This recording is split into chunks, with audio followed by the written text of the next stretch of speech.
আর যে কথা বলছিলাম, স্বাস্থ্য জট কাটাতে আজ আবারও বৈঠক রয়েছে। মুখ্য সচিবের ডাকে বৈঠক রয়েছে। কলকাতার পর নজরে জেলা হাসপাতালগুলোও রয়েছে। আরো বিস্তারিত এই বিষয়ে জানবো সোমরাজের কাছ থেকে। সোমরাজ, এই বৈঠকে কি কি উঠে আসতে পারে আজ?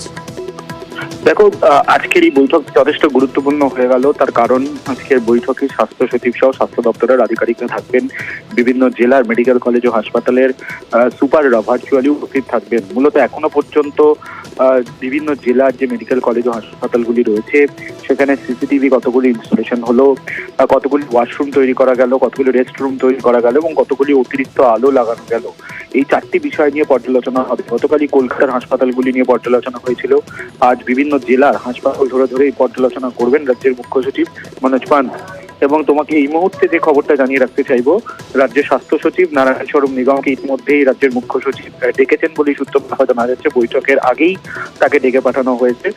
ফলত মনে করা হচ্ছে যে সাম্প্রতিক যে ঘটনা, বিশেষ করে আরজিকর হাসপাতালের কয়েকজন অধ্যাপকের গণ ইস্তফার ঘটনা, সেই পরিপ্রেক্ষিতে স্বাস্থ্য সচিবকে ইতিমধ্যেই ডেকে পাঠানো হয়েছে নবান্নতে এবং রাজ্যের মুখ্য সচিব ডেকে পাঠিয়েছেন বলে সূত্র মারফত জানা যাচ্ছে।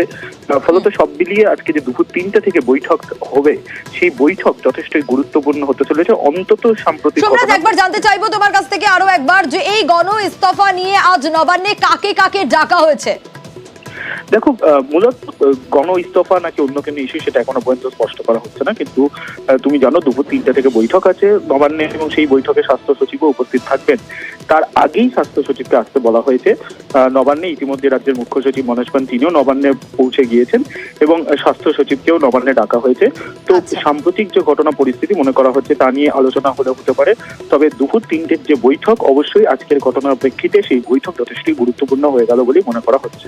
অবশ্যই সোমরাজ, দুপুর 3টের দিকে নজর থাকবে। স্বাস্থ্য জট কাটাতে ফের বৈঠক এবং আজ বৈঠকে বসবেন মুখ্য সচিব। গতকাল এই আন্দোলন নিয়ে, চিকিৎসকদের আন্দোলন নিয়ে, জুনিয়র চিকিৎসকদের আন্দোলনের পাশাপাশি কি কি বলেছিলেন, রাজ্যের তরফ থেকে কি কি ব্যবস্থা নেওয়া হচ্ছে, নিরাপত্তার বিষয় নিয়েও কি বলেছিলেন মুখ্য সচিব গতকাল, একবার শোনাবো। This is the request I am making, that yes, they should come back to work, give the service to the people, and we are all working towards improving the environment, whatever they were talking about, safe and secure environment. We are all working towards it, and the work is visible. আপনারাও দেখতে পাচ্ছেন কাজ সব জায়গায় হচ্ছে, তাহলে আর এখানে দুমতের কোথায় অবকাশ নেই।